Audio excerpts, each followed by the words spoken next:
تفاصيل حقيقة وفاة المصورين ماجد هلال وكيرس صلاح حين يصور الشغف فترتسم بلحظة أخيرة. مرحبا بكم. اليوم نقدم قصة حزينة لكنها مهمة لكل من يعمل خلف الكاميرا. ماجد هلال وكيرس صلاح مصوران بارزان في مصر فقدا حياتهما أثناء أداء عملهما الذي أحباه.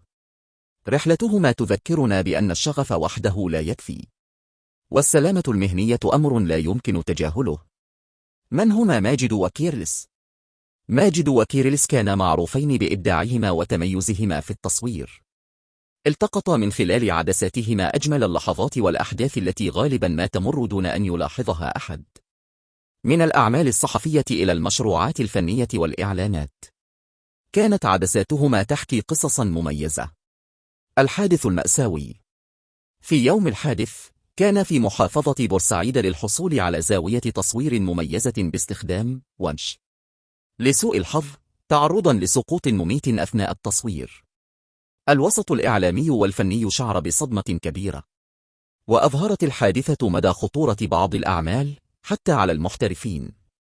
ترك ماجد وكيرلس إرثا كبيرا من الصور والمشاهد الرائعة.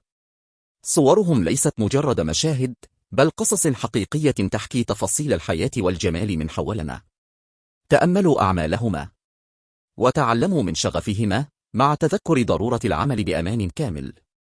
لنكمل رحلتهما عبر أعمالهما، ولنلتزم بالسلامة في كل لحظة تصوير. قصتهما ليست مجرد مأساة، بل درس لكل من يقف خلف الكاميرا. الشغف مع الحذر يصنع الإبداع الآمن والناجح.